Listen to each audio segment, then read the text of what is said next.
Shalom, my dear friends. Shalom from the holy city of Jerusalem, Yerushalayim Yer HaKodesh.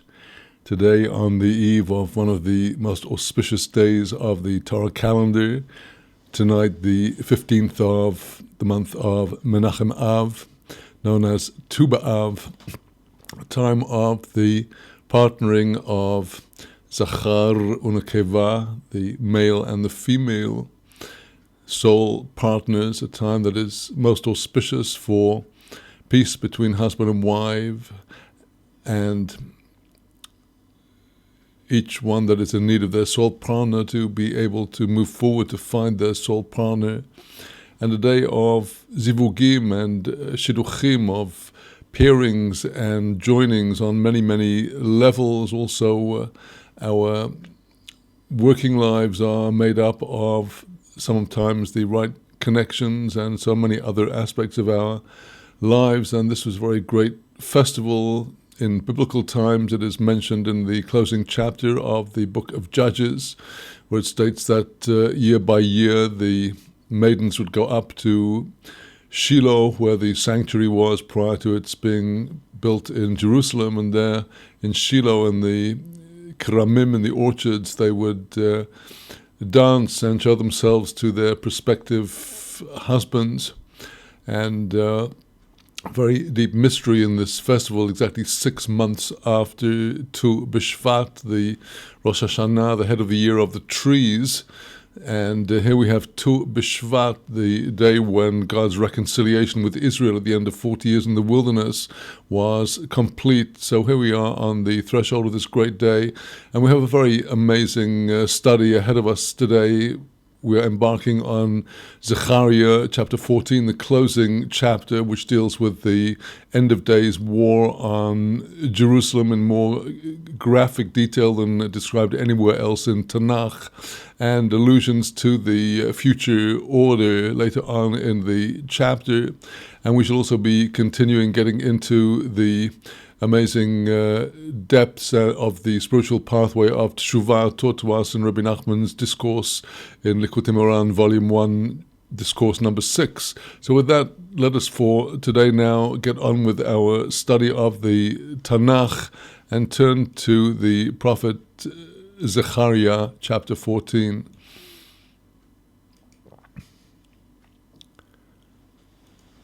Shalom. Today, the 14th day of the month of Menachem Av of the year 5778, corresponding to the 26th of July of the year 2018.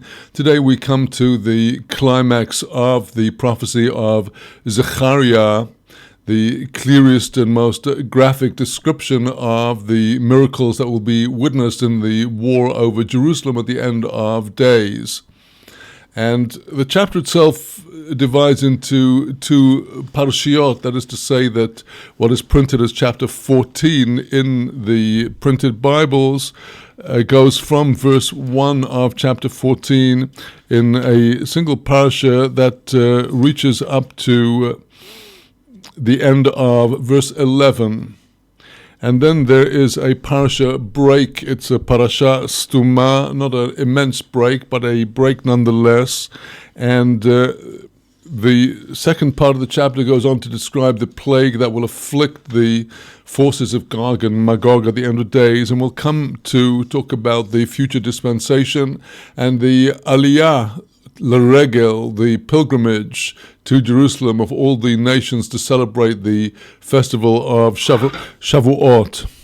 And given the immense interest in the subject of the end of days and the order of things, I would like to spread our study over 2 sessions, and today only study the first parasha up to the end of chapter 11, and to look at the different comments by our different classical Meforashim, who give us many important insights, and the one complements the other. Our favorite Meforashim, our commentators, Targum Yonatan, Rashi, Radak, that is Rabbi David Kimche, and the commentary of Metzudat David will be our principal sources. So with that, let us now turn to the Hebrew text of Zechariah chapter 14.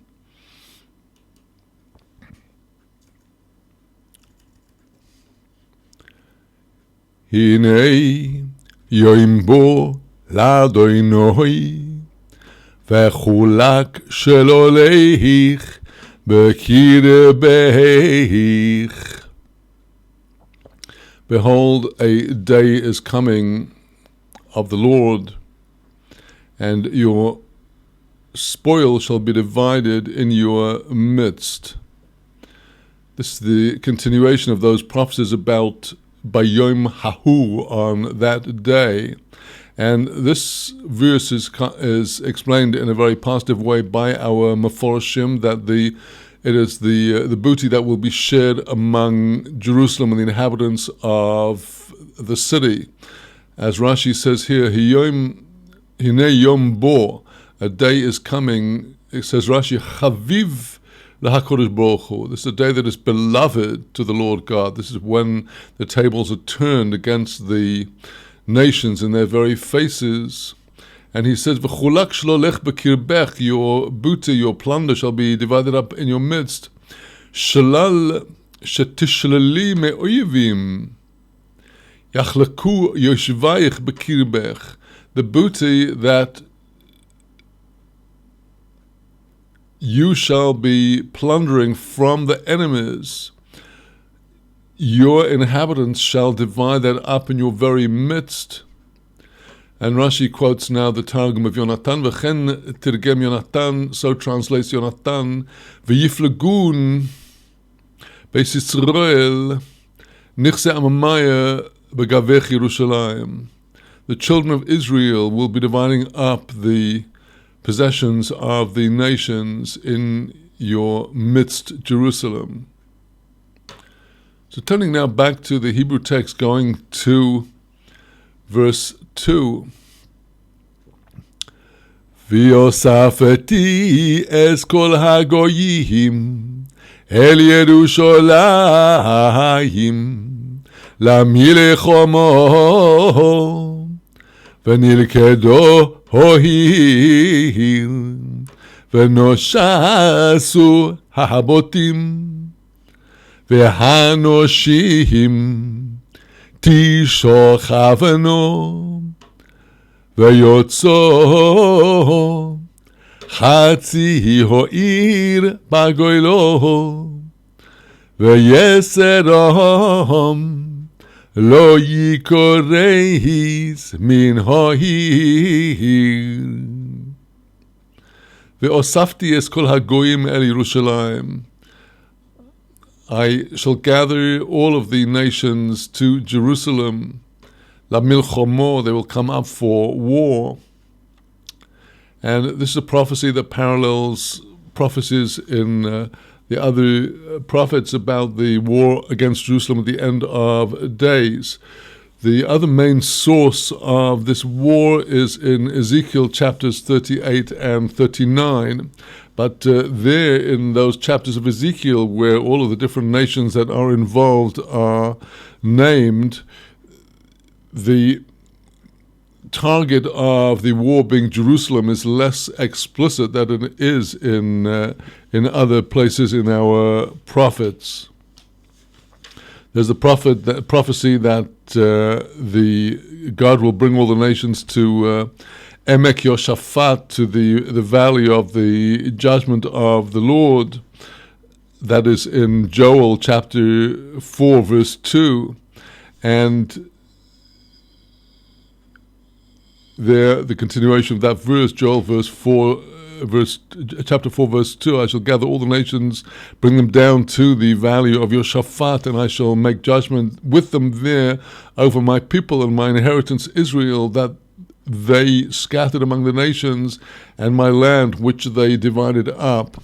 However, again, over there it is not so explicit that the war is against specifically Yerushalayim. Now there are other allusions to this war of Gog and Magog scattered among all of the other prophets, passages in Isaiah and in Jeremiah, and we've mentioned already the lengthy passages in Ezekiel chapters 38 and 39. But here what is remarkable is we are looking at the actual battle over Jerusalem. V'nilkedo ha'ir, the city is actually captured by the nations. V'noshasu habotim, the houses are plundered, they're torn down. V'hanoshim, we read this coming word as tishochavno, they shall be laid down, the women shall be laid down. It is less explicit than the word tishogalna, which has the root shagel, which is the intimacy with a concubine, which is a very crude word that we don't read aloud in the synagogue. That's why we have the alternative, softer, actual kri reading as opposed to the ketiv, what is written in the Hebrew manuscript. Continuing the verse, V'yotzo chatzio ir bagoylo, half the city goes out into exile. V'yeser ha'am lo yikores mino ir, the remainder of the people will not be cut off from the city. Well, in view of the last 70 and more years of history, I think it's certainly noteworthy to consider this verse in the light of what happened actually in 1948, at the time of the War of Independence, which followed the establishment of the independent state of Israel, and that was the first sovereign Jewish political entity that had existed in the land of Israel since the time of the destruction of the Second Temple and the Roman occupation. A very amazing historical event, and it's noteworthy that in the War of Independence, the Arab armies that were invading and trying to consume the nascent Jewish state did in fact overrun Jerusalem. The Jordanian army captured the old city of Jerusalem and many of the suburbs of eastern Jerusalem, and the Israeli inhabitants were able to hold on to West Jerusalem. However, the Jews that had lived in what is known as the old Yishuv, the old habitation in the old city of Jerusalem, among them many were actually taken captive by the Jordanians, and they were housed in tents for a considerable part of the year until eventually they were able to make their way back to their homes, those that survived. A very difficult period. So examining our Hebrew text in the light of these facts about the 1948 war, we do see that at least a spearhead of the Arab armies of the nations came to Jerusalem, and the city, that is to say the half of the city was captured. That would be the old city of Jerusalem, and indeed many of the properties of what had been the Jewish quarter of the old city, which today is a most beautifully reconstructed area. Many of those properties in 1948 were absolutely ravaged by the Jordanian army, and particularly a very great number of synagogues, which were actually torn down and plundered. Now, Hanoshim Tishogalno, or Tishochavno, that the woman would have been actually, basically it amounts to being seized and raped. I do not know if there is any documentary evidence of this. I certainly do know, I've heard live account stories of a woman that was in the old city of Jerusalem at that time who kept with her a sharp knife, so that if any of the Arab armies were to enter a home and try anything, she would be there to do what she would need to do. So again, v'yotzo chatzio ir bagoyla, half the city went out into exile, shall go out in exile. That did, as we saw happen in 1948. But the rest of the people will not be cut off from the city. That would be the western city of Jerusalem. Well, this is a speculation. In a way, I do hope that this already is historical fact, so that we do not have to go through this part of it again. Well, now the following amazing verses 3 and 4.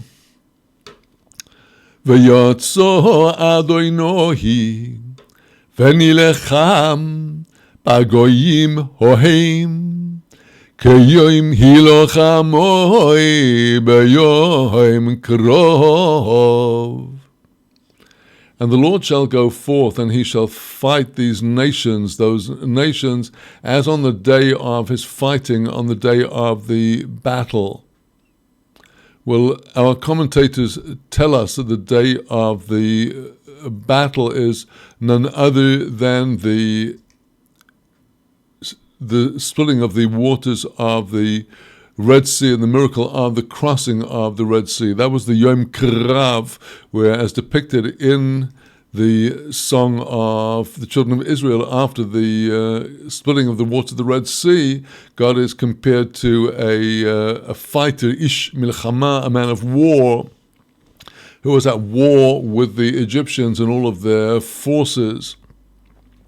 So what we're hearing from this verse is that the future miracle that is to occur in Jerusalem is compared in its magnitude to the splitting of the waters of the Red Sea, except that there the miracle was with water. Here, as we will presently see in the next verse, it is a miracle of land. Verse 4, V'yameduhu Raglo Bayoim Hahu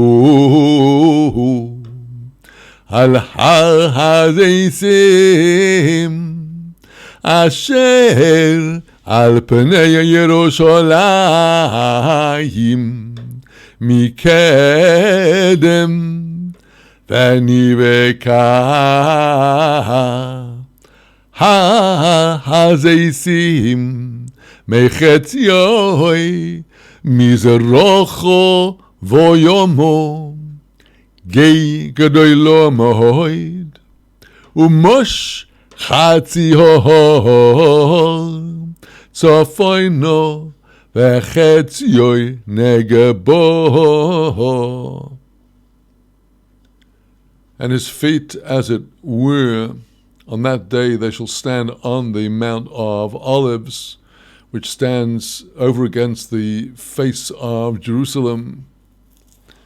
The face of Jerusalem and Mikedem to the east. The face is looking to the east. Jerusalem, in temple times, the gates of the temple were, the main gateway was to the east, facing the Mount of Olives. And here the Mount of Olives is very clearly, geographically, topographically defined for us, right opposite the city. V'nivka Ar Azisim, the Mount of Olives shall be split. Mechetzio Mizrocho Vayomo, from its halfway point, from the or towards the east and towards the west. That is to say, there will be an east-west cleft in this mountain. Gei Gedoyla Ma'od, a very great plain, shall open up. A gei, a valley. Umosh Chatzi Hohor Tzofoino, and half of the mountain shall move, shift to the north. V'chetzioi Negbo, and half of it to the south. Let us just go one verse on before coming back to discuss the above verses. V'nastem gei horai. Let's read the Hebrew with the cantillation. V'nastem gei horai. Kia gei horim el otzel. V'nastem kashenastem mipnei horash b'yemei Uziyo melech Yehudo uvo Adonai Elohai kol kadoshim imoch. And you shall flee through the valley in between my mountains, these two mountains that have been brought into being through the cleft in the middle of the Mount of Olives. Ki yagia gei orim el otzal, the Gehorim, the valley between the mountains, shall reach all the way to a place called Otzal, which we will be discussing later. V'nastem, you shall flee, kasher nastem mipnei horash bimei Uzio melech Yehudo, just like you fled from the earthquake in the days of Uzziah, the king of Judah. V'vo Hashem Elokai, the prophet affirms, testifies, there shall come the Lord my God, kol kadoshim imoch, all of your holy ones, your angels, shall come with you.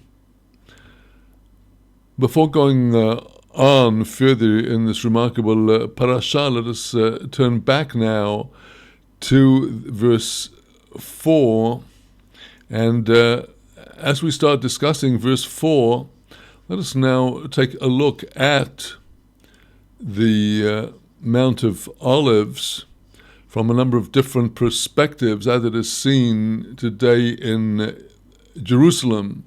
These shots of the Mount of Olives are taken from the points west of the Mount of Olives, and in this particular picture you can just see at the left-hand side the corner of the Temple Mount, or the walls of the old city of Jerusalem, from which the Mount of Olives is being pictured, and what is in the foreground, the brighter white foreground, is actually the Jewish cemetery, the very ancient Jewish cemetery of the Mount of Olives, stretching all the way down the lower parts of the mountain.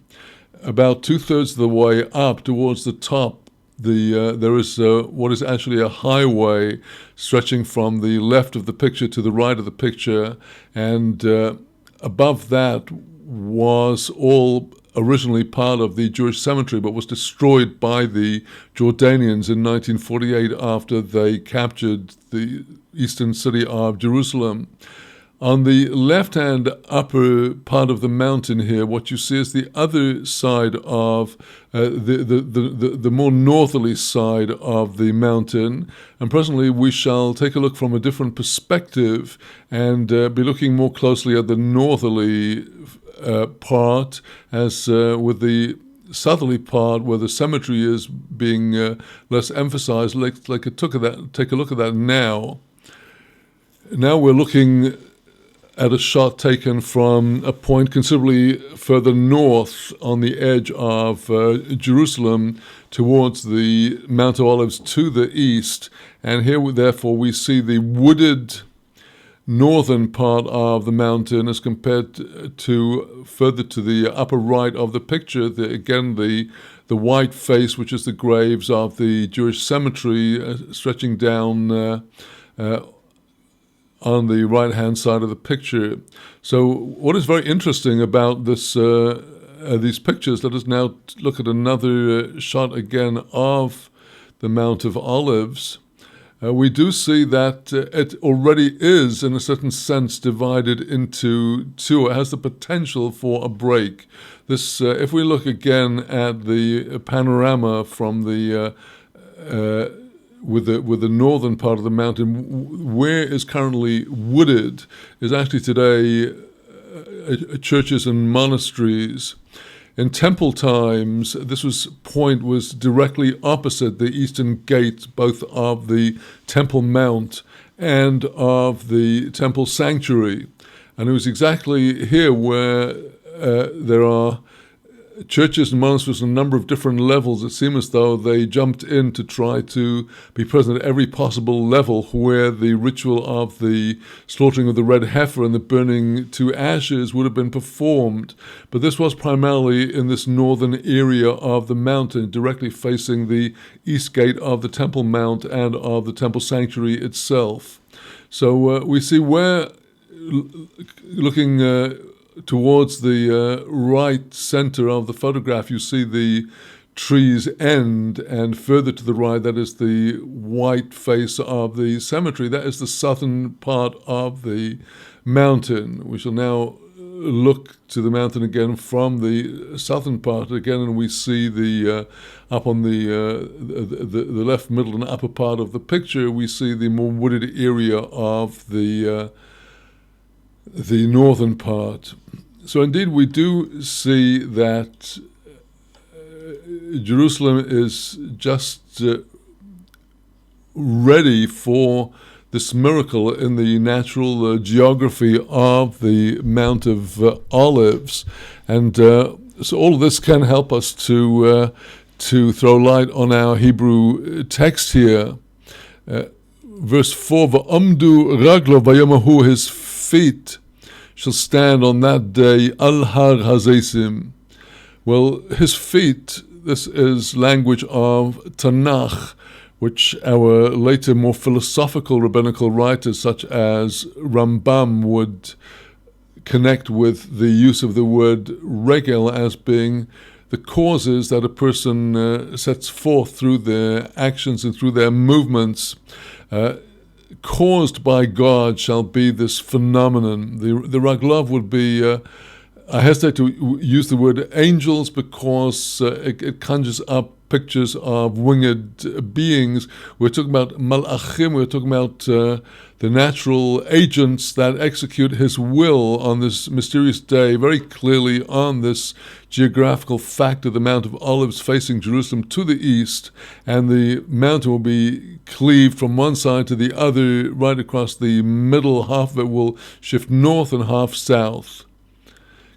Now, there is a difference of opinion among our commentators as whether this will actually last or whether the mountains will shift back again, which would be an even more amazing miracle, and that will be reminiscent of the crossing of the Red Sea, where the waters split and afterwards they were brought back together again. It is the opinion of the commentator Radak that the mountains would actually move back after the inhabitants of Jerusalem have been able to get out through the valley created by the rift between the north and the south. After they've been able to escape, then, says Radak, that is when the mountains will move back together again. So this will be part of the enormous miracles of the final redemption of Jerusalem in the face of the war of all the nations against Jerusalem. Well, now, looking at verse 5, V'nastem gei horai, ki yagia gei horim el otzal. You will flee. There are different interpretations of the word v'nastem. We can look at this in detail later on. V'nastem, there are some who relate this to satum, to close up, listom. And here Radak learns the idea of the mountains coming back again together. But a more easy and simple pshat translation would be v'nastem, you shall flee. What is very interesting here is the comparison which the prophet gives to the flight there will be at the end of days with the flight that there was in the days of King Uzziah of Judah. And here it's when we do have the broader picture of the Tanakh that we get a better idea of what's going on, because King Uzziahu was at a very critical point in the second half of the life of the temple of King Solomon. And King Uzziahu was, for all of his life, a righteous and virtuous king. Got it into his head that he must offer incense in the temple sanctuary, which the Torah explicitly forbids to anyone who is not a Kohen, and he was not a Kohen priest. He was king of Judah, but not a Kohen. And we see particularly described in detail in the second book of Chronicles how Uzziah went into the temple and did this. He against the warning of the priests that were standing there telling him not to do it, he went against them, and as he did it, leprosy broke forth on his forehead and began to spread all over him and became a leper for the rest of his life. He had to abdicate the kingship, and his son Yotam, who is one of the most righteous of all the kings of Judah, served for a regency period, after which Yotam served as king of Judah. And in order to appreciate the comparison of Zechariah here in our chapter of this coming flight and shock to the impact of King Uzziah having a biblical scale punishment in front of everyone's eyes when, as he lit the incense, the leprosy that Sorah broke out all over him, spread all over him. This created what is called a rash, an earthquake. Whether this necessarily needs to be taken as a physical earthquake, or whether there was a spiritual, a mental, an intellectual earthquake, in any event, the rash, this earthquake, figures in a number of places in our prophets. The first of all of the Trei Asar is Hosea.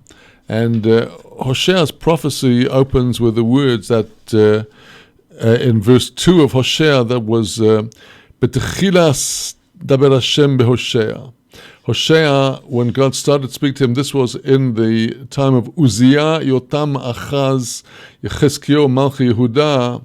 In the reign of Uzziah, Yotam, Achaz, and Chizkiah, Hosea began his prophecy some years before the offering of the incense by King Uzziah. And there were other prophets that prophet in the same period. There is Amos, and there is Yeshayahu, Isaiah, and there is Micha. Now, all of these prophets also allude to this very rash. Indeed, the opening of Isaiah, chapter 1, is not really his very first prophecy. His very first prophecy occurs in chapter 6 of Isaiah, when he enters the temple and sees the angels, and he hears, "Holy, holy, holy Lord of hosts." And everything is shaking there, and that is associated with the rash, with the earthquake at the time of King Uzziah burning the incense. So these people in those generations were experiencing events of biblical proportions, just like the earth opened her mouth and swallowed up Korach when he rebelled against Moses together with his fellow conspirators. So Zechariah reminds the people that there was this really shocking and literally earth-shaking event in the time of Uzziah, and that would have been in the time of his readers, with a collective historical memory, a way of impressing upon them the immensity of what is to come. And indeed what we are seeing here is, as I've said, being promised a miracle at the end of days in the redemption of Jerusalem, a miracle no less great than the crossing of the Red Sea, the splitting of the Red Sea. And on that future day, Uvo Hashem Elokai kol kedoshim imoch, on that day the Lord my God will come with all of his holy ones with him, which we need not try to envisage. What we need to understand here is that what will be witnessed is the direct intervention of God providentially in the affairs of mankind at that moment, just as the children of Israel thought everything is up, the nations are going to conquer Jerusalem forever. It's at that moment that this miracle will come about, swinging everything.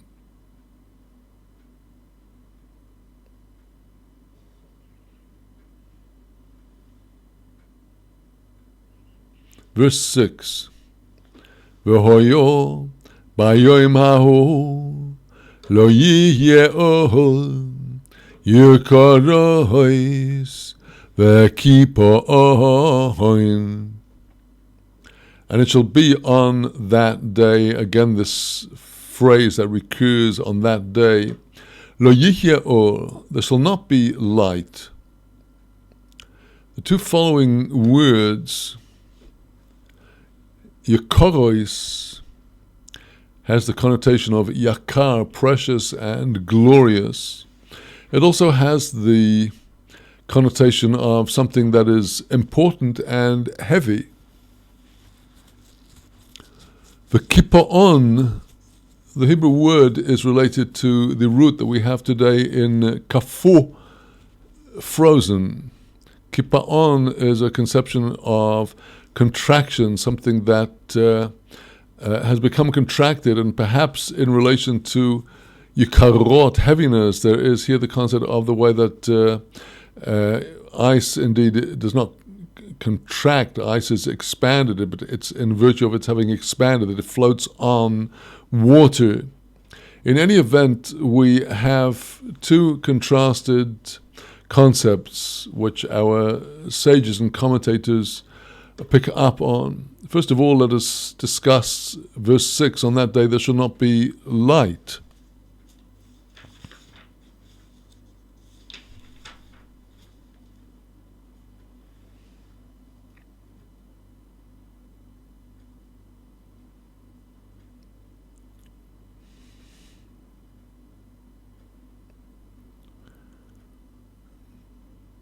Well,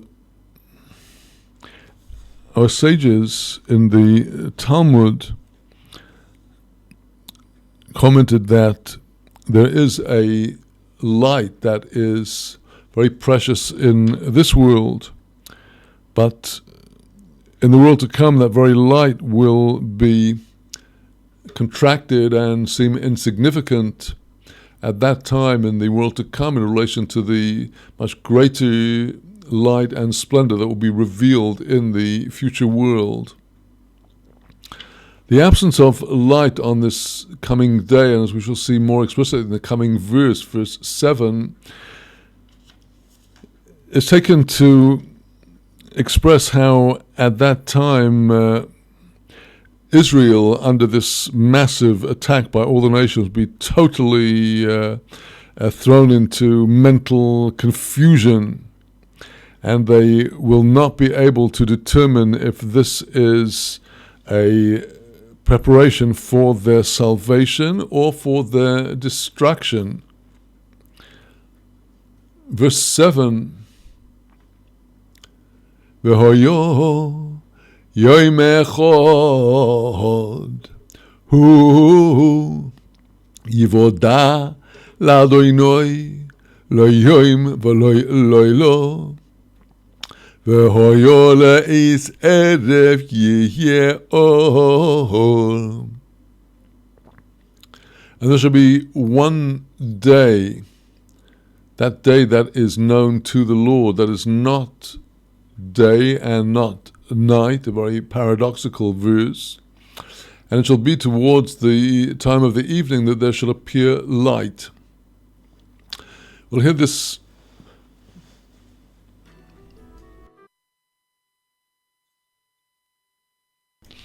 verse is replete with very many profound mysteries.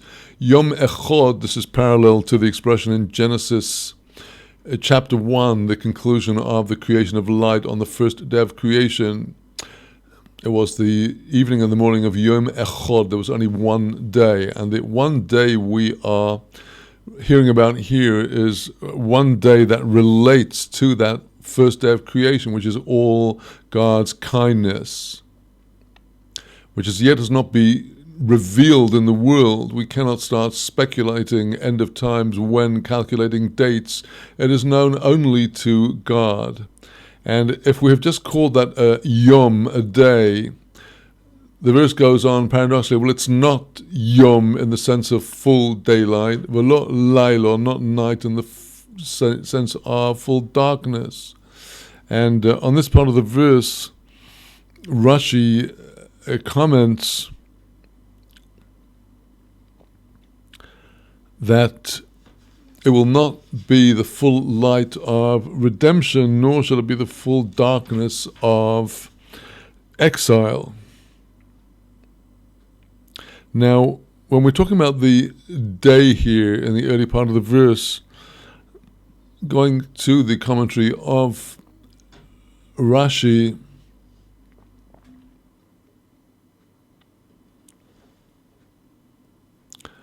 והיה יום אחד, והיה הדבר הזה יום אחד מיומו של הקדוש ברוך הוא. This thing will be one day of the day of the Holy One, blessed be He. Well, that we could interpret in relation to the praise of God in Psalms, one day is in your eyes when it's passed like 1,000 years, that this is referring to the millennia of the time span of history as we know it, where all of our sages agree that the day referred to is the 6th millennium, which started in the year 1240. And this is a day that is of God's day. This means it's a very long time frame when this war that is encapsulated here is taking place.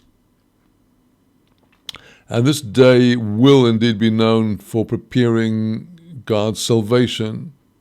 Lo yom v'lo laila, Rashi says, not a radiant light of the light of the world to come, of which it's written, Isaiah 30, that the light of the sun shall be sevenfold the light of the moon, and yet not night, that is to say, not a time of tremendous struggle like the exile, like the subjugation of Israel and all of the exiles, because he says, Mikodem shemei mishichenu yihyu.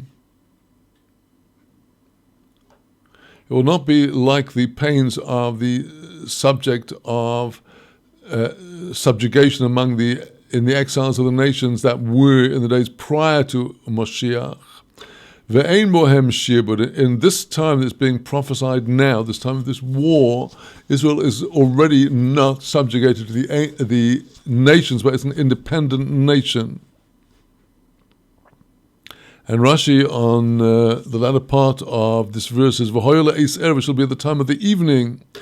Koidem shigamru elef shono, yehye or hanuigo, v'kol atov amur al Yisrael.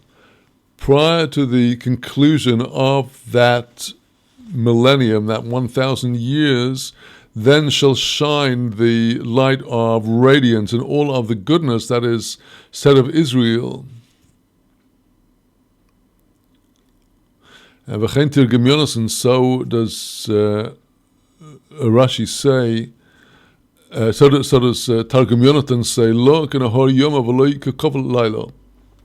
Not yet like the radiance of day, but no longer the thick darkness of the night. We're going now to verse 8.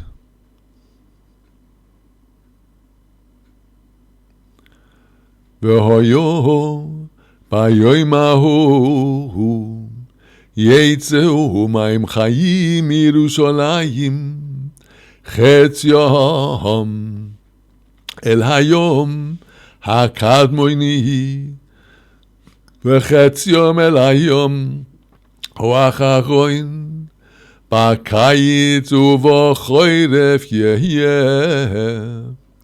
And it shall be on that day that there shall go forth living waters from Jerusalem, half of them to the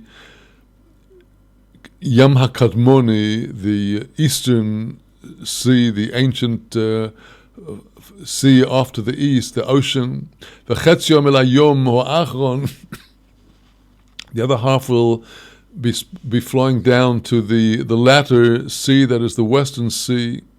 B'kayitz u'v'choyref yeh, it shall be both in the summer and the winter. It shall not be a a stream that dries up in the summer, nor a stream that freezes over in the winter, but continuous flow. And here in this verse, we have a prophecy that relates to prophecies in Ezekiel and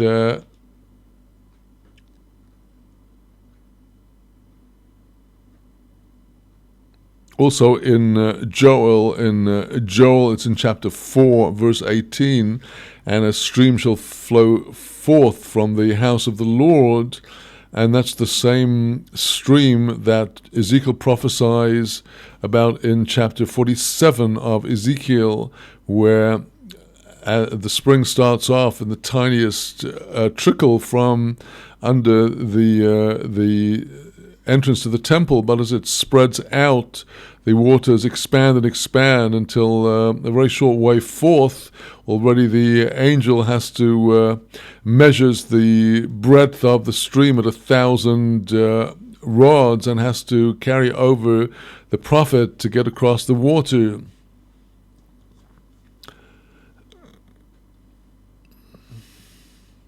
Well, we've already had in Zechariah, in the previous chapter, a reference to these waters and to the purification that they will bring into the world. That is in chapter 13, verse 1, the stream that had opened up to the house of David and the inhabitants of Jerusalem. And now the verse that has found its way to be a part of our synagogue liturgy every day, quite a number of times, the conclusion of the Aleinu declaration of faith in God, and also recited at the end of the singing of the song of the Red Sea in the morning prayers, the very last verse before we come to the Yishtabach and Kaddish that precedes the blessings over the Shema. This verse of Zechariah foreseeing the acceptance of Hashem in his name of Havaya, the name revealed through the Torah by all of the nations. V'hayo Adonai lemelech al kol haaretz bayoyim hahu yehyeh Adonai Echod u'shemo echod.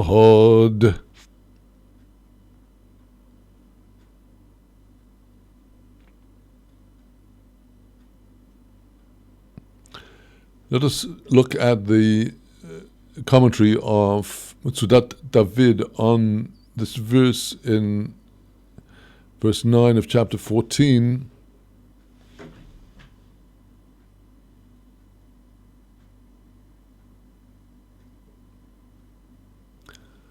V'hoyo Hashem lemelech al kol haaretz. God will be king over all of the earth. Ratza loima, this is meaning to say, Oz kol akum yikabluhu leloka. Then all of the pagan nations will accept him as God.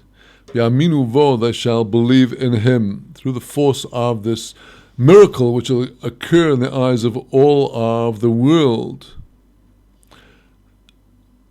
Yashem echad, God will be one. Rotoloma, this is wanting to say, Lo ya'avdu oid la'avdus kochovim. They shall no longer perform service to pagan idols, to the worship of the stars and the other forces of the universe. On that day, God will be one and his name will be one. Shemoi echad, his name one. Rotoloma lo yizocher shem Eloah ki im shmoi levadoi. There shall no longer be mentioned the name of any God except for his name alone.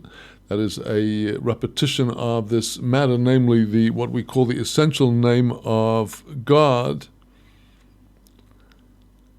Let us, on this very important verse, look now at the commentary of Rashi on the same verse.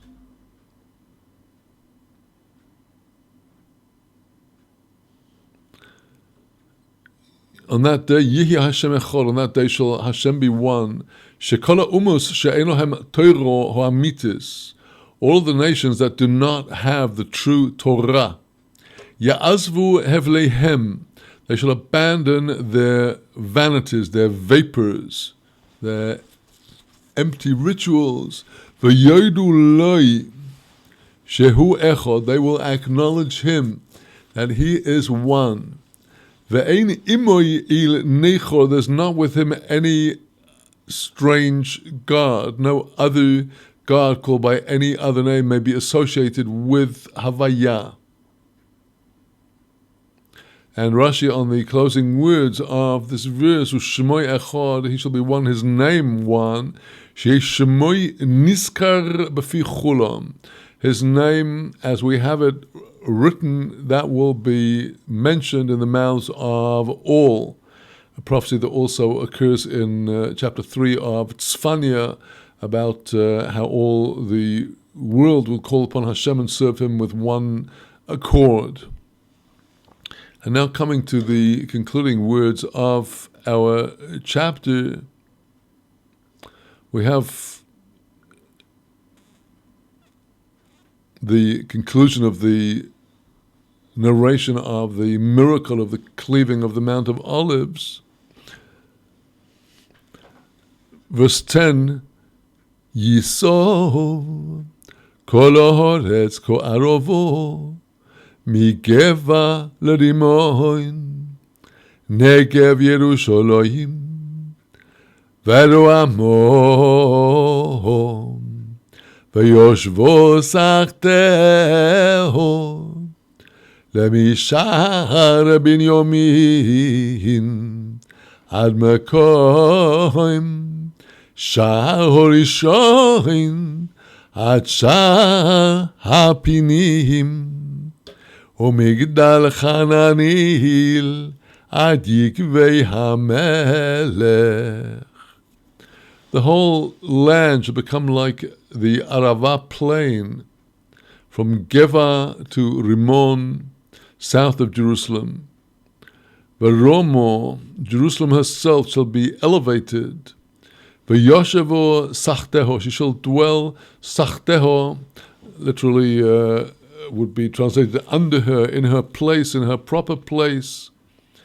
Lemishar binyamin al makoim shar harishon, from the gate of Benjamin to the place of the first gate. That is to say that Jerusalem, as she was originally, was to the south of the Temple Mount, on the southern slopes and downwards.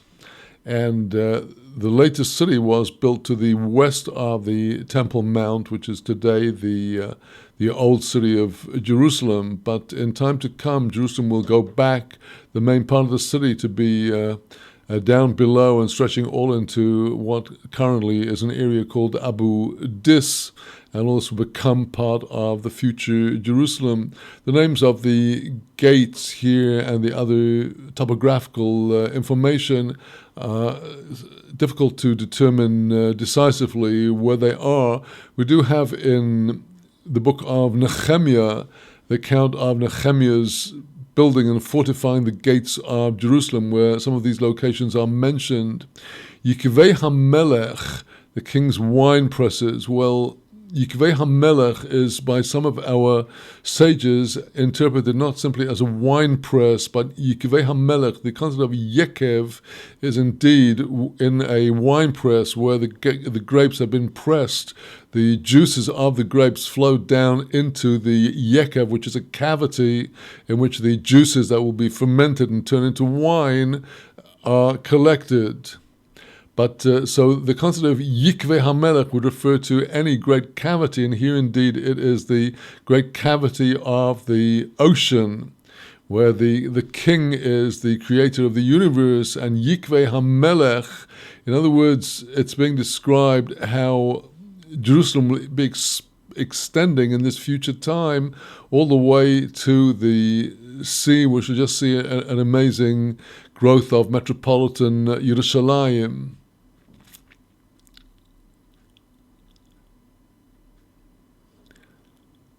And the conclusion of this remarkable parasha, verse 11,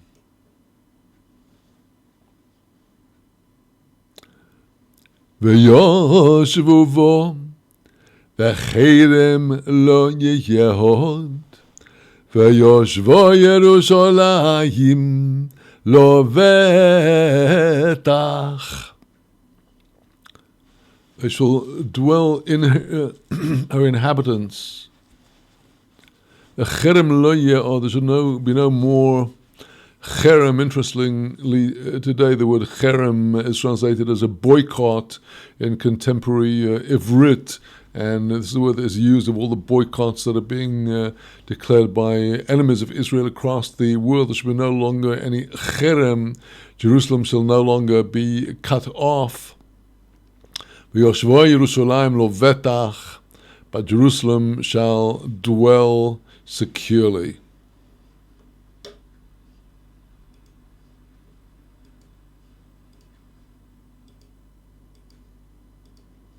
With that, my friends, we conclude our Tanakh studies for today, and we shall have a brief interval of a few minutes, after which we shall resume our study of Rabbi Nachman's Likutei Moharan, Volume 1, teaching number 6.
Shalom again, my dear friends, and back now to our studies, now turning to Chassidut, to the teaching of Rabbi Nachman in Likutei Moharan, Volume 1, Chapter 6, on the subject of teshuva, our return and ever greater closeness to the Source, God Almighty.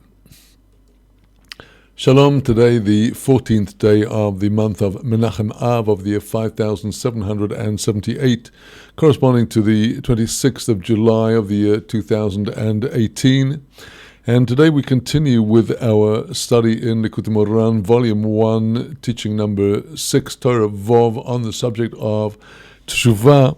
And in our previous session, we had indeed made a pause at a very intricate point in the discussion where Rabbi Nachman is associating a number of different things. He's associating a practical pathway of action, which is to remain patient in the face of all of the insults and the antagonism one is liable to encounter on trying to walk the path of teshuva, to maintain a silence when one is personally insulted in order to repent for having failed to give sufficient honor and glory to God the Creator.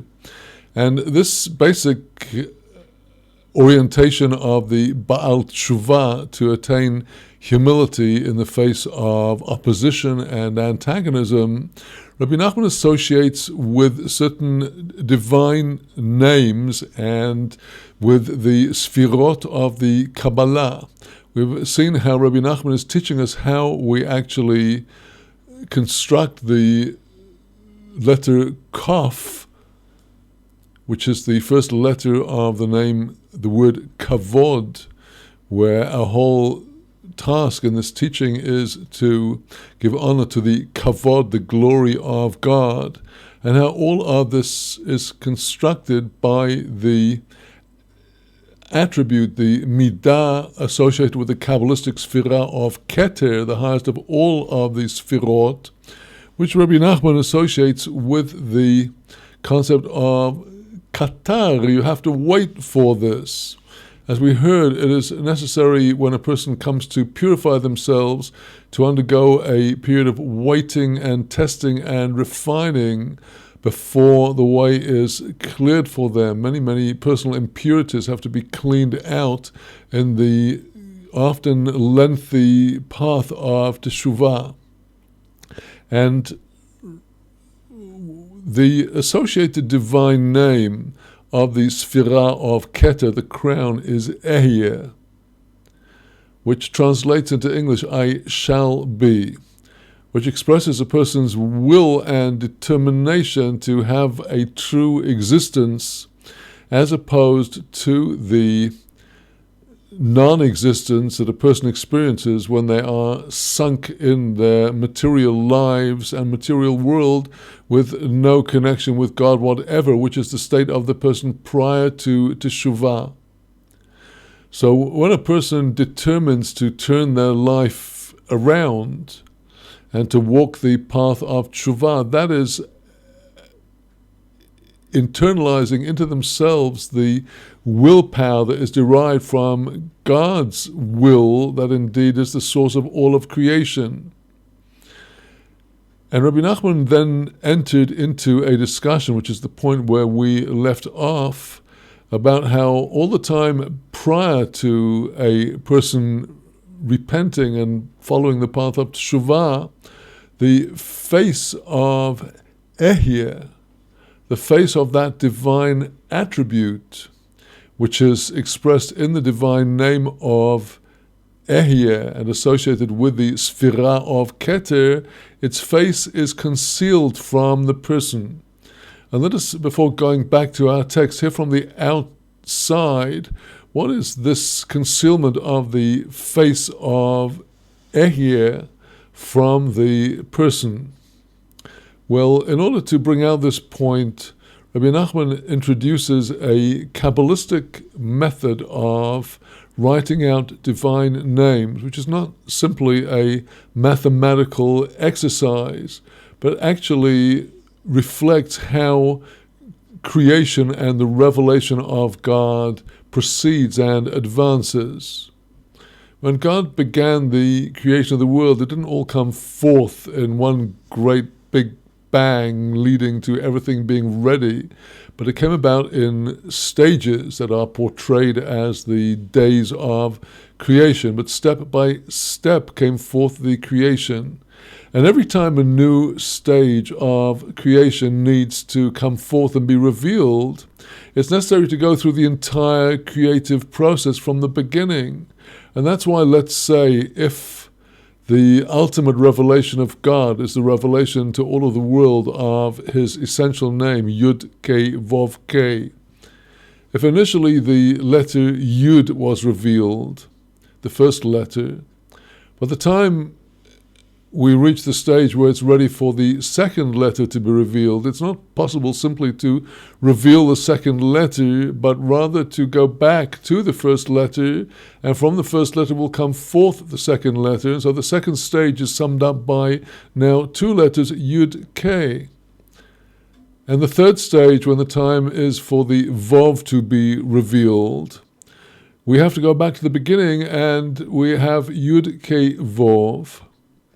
And then when the ultimate stage is for the fourth letter to be revealed, with all of the implications of that, then we go back to the beginning and go through all of the four letters of the name, Yud K Vov K. And this is a method which is called Ribua, a fourfold expansion of the name. The one that I've just mentioned in the case of the name Yud Kei Vov Kei, Yud, Yud Kei, Yud Kei Vov Kei. Well, now, in the case of the revelation of the attribute of the Keter, the crown, which is expressed in the divine name of Ekyeh, similarly, the revelation comes about stage by stage. So we have the Ribua, the quadrupled revelation of the letters as Aleph, Aleph K, Yud, and Aleph K, Yud K. Well, now, the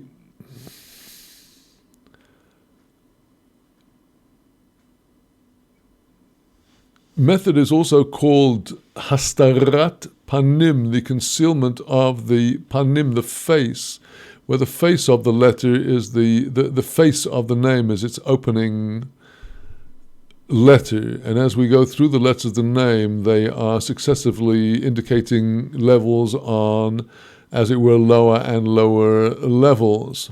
So each time a new level is revealed, we are actually hiding the previous face that was revealed. The Yud was revealed, but when it comes to revealing the Hey, we go Yud K, and that covers over the Yud. Likewise, when we reveal the Vov, we cover over the Yud and the K to see the Vov. And this method is, besides being called quadruple, it's also called Hastarat Panim. Well, now, if we add, in the case of the divine name Ekyeh, the numerical values of all of those letters when they're written out in Ribua, Aleph, Aleph Hey, Yud, Aleph Hey, Yud Hey, the numerical value together is 44. And 44 is the numerical value of two of the three letters of the name Adam, namely Dam, the blood, Dalet Mem, Dalet 4, and Mem 40. And these are the more material side of Adam, as opposed to the levels in the first letter of the name of Adam, the Aleph. And we shall be dealing in more detail with the Aleph in the ensuing parts of this teaching. Let us just reflect where we've got so far. What we are hearing is that a person has to return in teshuva, and that's when the person first truly begins to come into a real existence. And all the time before that, the face of God, the face of the crown, was hidden from them, and as it were, its backside was all around them.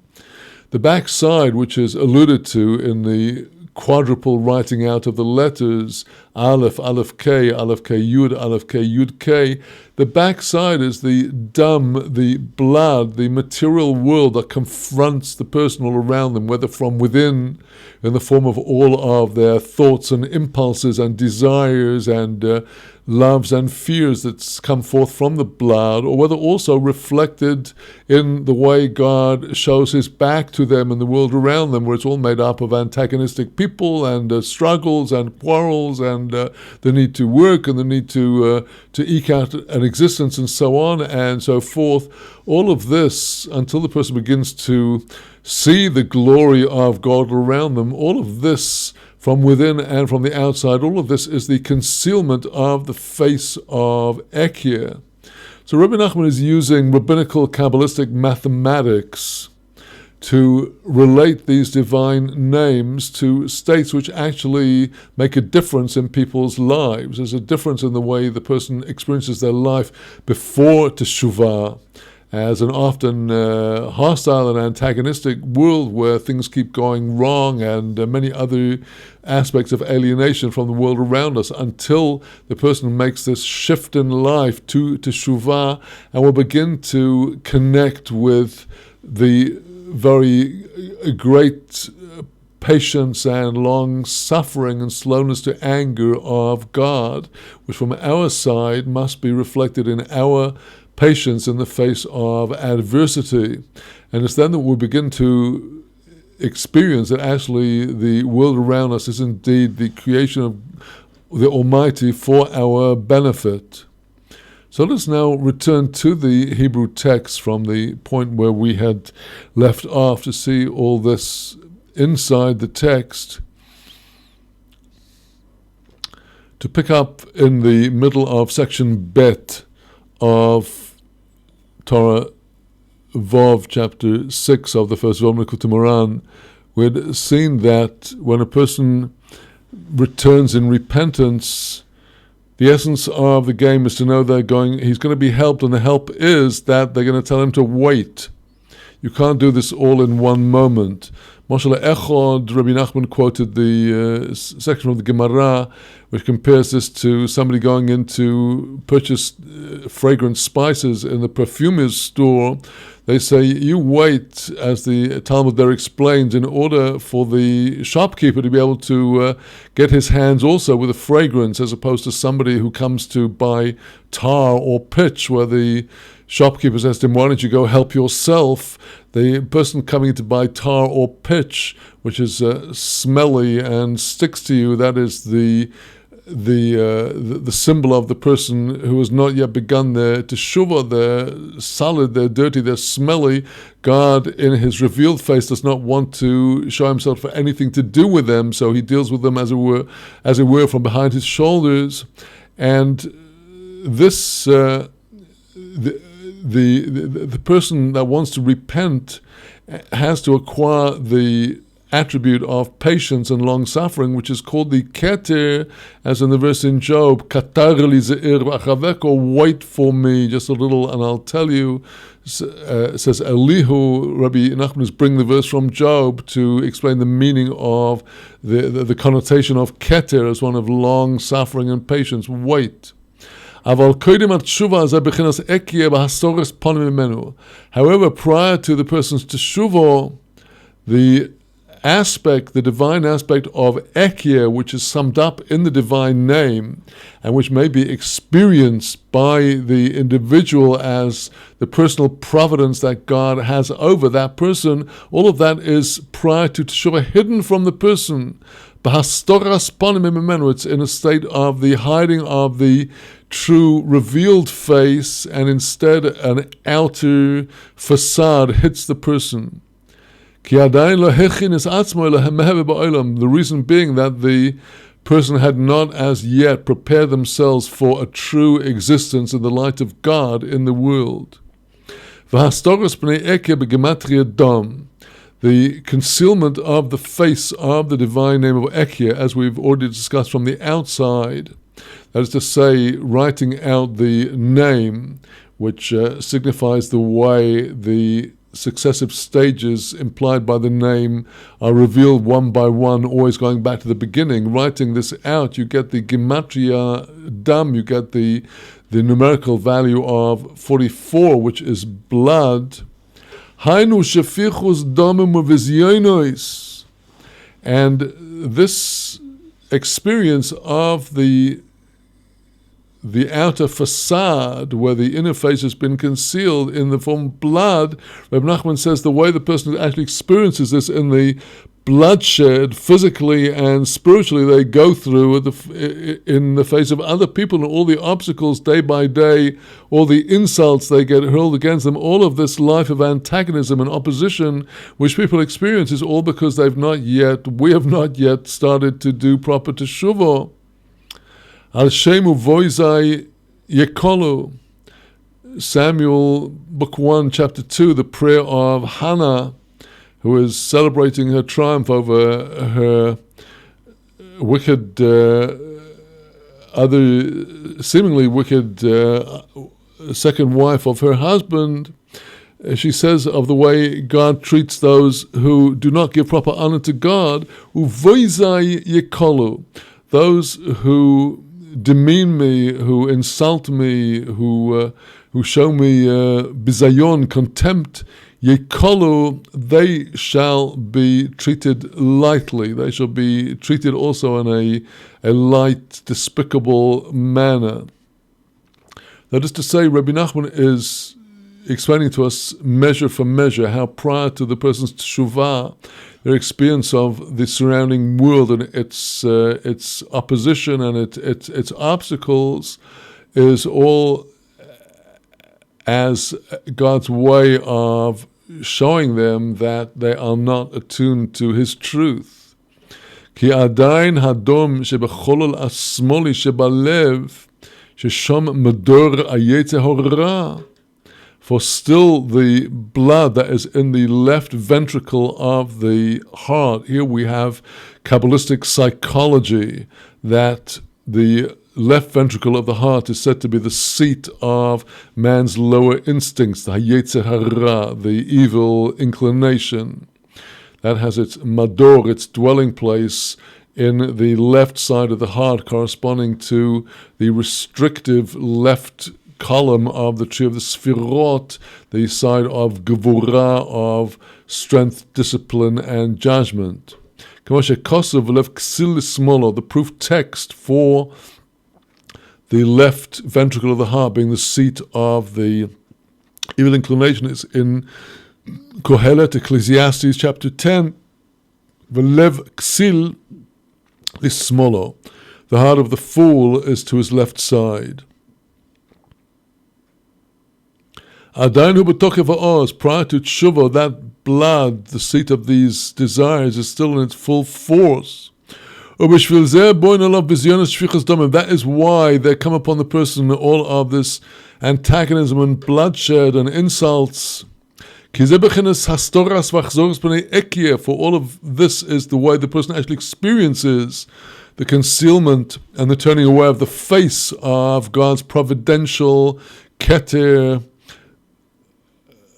government of the person, gematria dam, when it's in a state of concealment of the face, that is blood, dam. Now the repair for this, and here is the most fundamental new skill we need in the path of teshuva, is to learn to hold our peace. The repair of this, sheyahafoich dam ledom. You've got to overturn the blood and turn it into dom, which means to be silent. The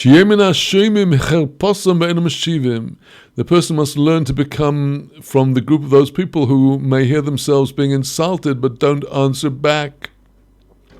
The person is not meticulous over any perceived demeaning of the person's proper honor and prestige. And Rabbi Nachman says, when a person will wait silently for God, even in the face of this bloodshed and insults, That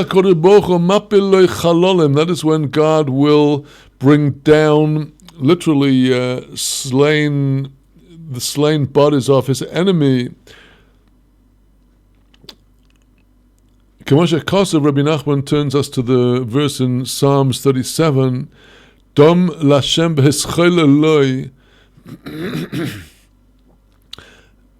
The verses of the actual text are Dom Lashem b'hischol Eloi. Be silent, waiting for Hashem, and put your hope in Him. The drasha, the midrash of our sages, continues in the following words in our text: V'hu yapeh lecho chalolim. He shall cast down these chalalim, the corpses of your enemies. Like the sages in the Talmud Gittin explain, Ainu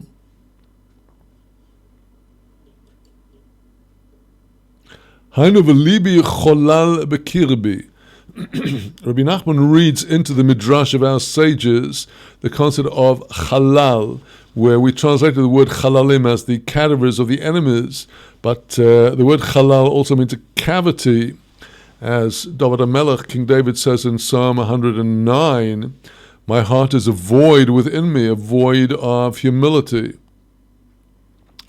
That is to say, concludes Rabbi Nachman, Hainu alidei zeh, through this turning of one's natural rage at perceived insults into patient long suffering, it's through this that the blood in the left ventricle of the heart is reduced.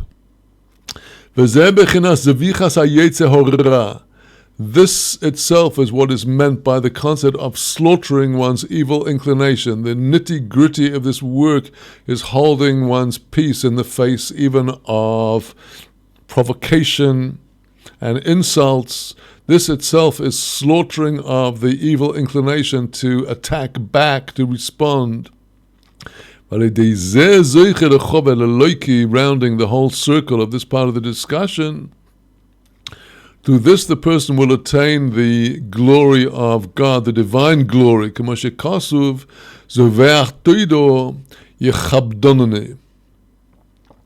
written in Psalm 50, the person who will give the offering of thanksgiving, that person will show honor to God.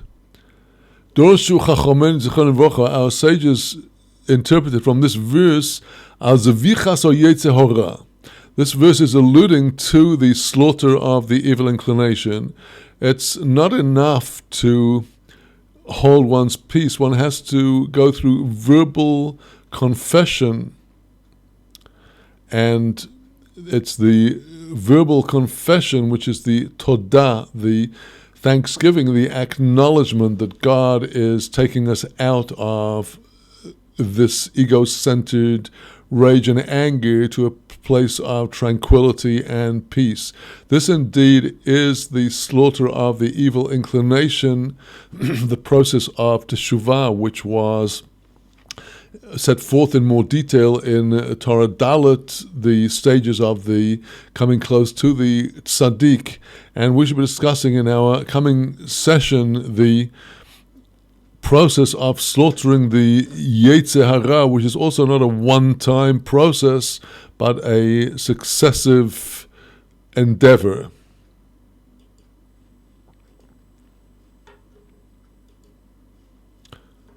With that, my dear friends, we conclude our studies for today, and I would like to wish you Shabbat Shalom and Vorach for this very auspicious Shabbat coming after tonight and tomorrow, Tu B'Shvat. We come this Shabbat to what is called Shabbat Nachamu, the Shabbat of comfort after Tisha B'Av. I'll be here, God willing, on Sunday afternoon.